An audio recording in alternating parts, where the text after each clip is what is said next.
Shalom Bapak Ibu yang dikasih dalam nama Tuhan Yesus.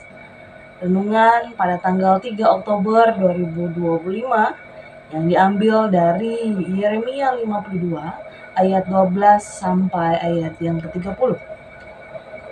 Namun saya akan mengambil satu ayat saja bagi kita, yakni ayat yang ke-16 dengan perikop reruntuhan Yehuda.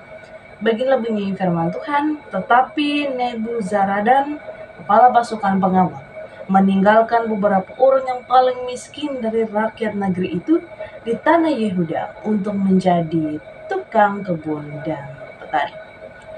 Bapak Ibu yang dikasih dalam nama Tuhan Yesus, nas ini adalah salah satu bagian paling suram dalam Alkitab. Ini adalah catatan tentang kehancuran total. Tembok Yerusalem dirobohkan, bait Allah, di mana pusat ibadah dan simbol kehadiran Allah dibakar habis. Raja dan para pemimpin ditangkap dan diangkut dalam belenggu, dan ribuan orang tersisa dibuang ke Babel. Jika kita hanya membaca bagian ini, rasanya seperti semua harapan sudah hilang.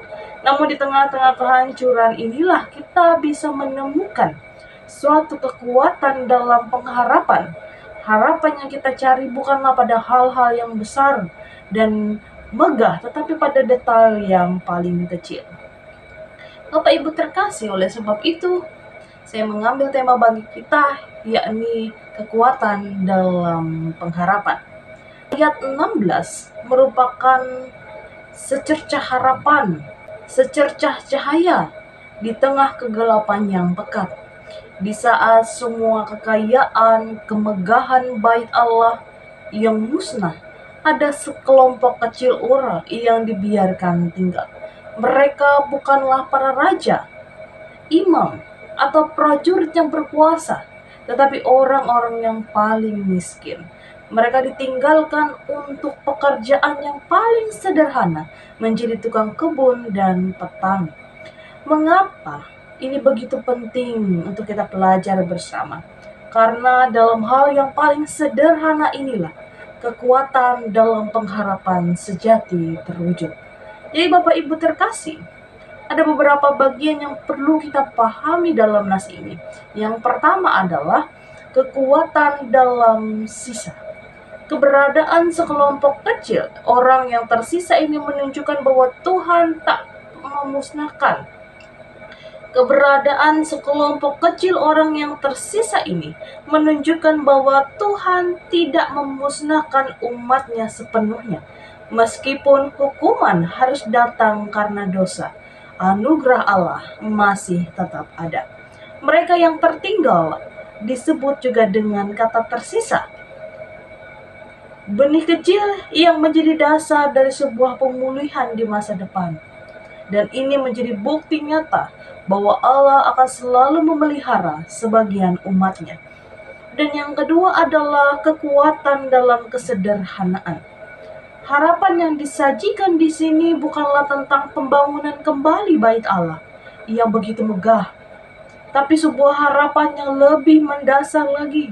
Harapan untuk melanjutkan kehidupan, untuk menanam benih di tanah yang dulunya hangus, untuk melihat tunas baru tumbuh.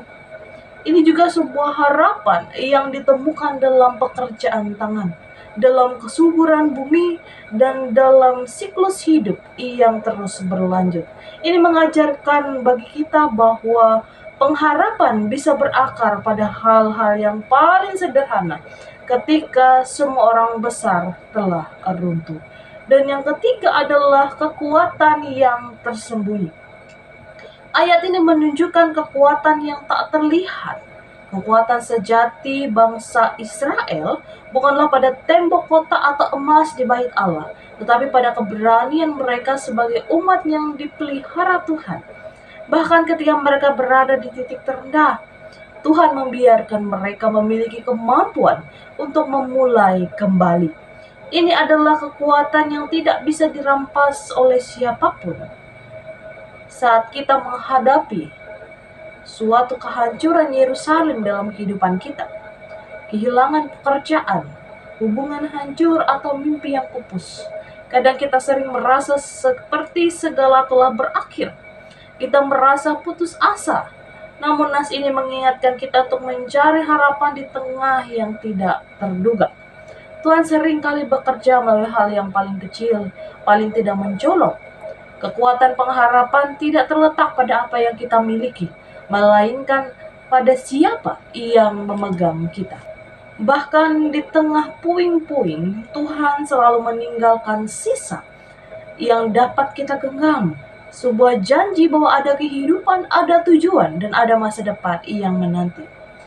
Ini suatu gambaran bagi kita bahwa pengharapan kepada Allah itu bukan pengharapan yang sia-sia, tapi melalui kekuatan pengharapan di balik kesedihan dan kehancuran bangsa Israel, melalui keberadaan Tuhan, melalui kasih setia Tuhan, memimpin mereka untuk mengalami pembaharuan dan menjadi anak-anak Tuhan yang sederhana.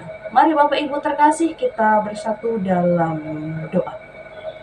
Ya Tuhan, Yesus Kristus, di tengah kekacauan dan kehilangan, kami sering merasa putus asa. Tolong buka mata kami untuk melihat sisa yang telah Kau tinggalkan dalam hidup kami. Harapan kecil yang akan menjadi fondasi untuk masa depan yang baru. Biarkan kami menanam benih-benih pengharapan kan di tanah yang paling tandus.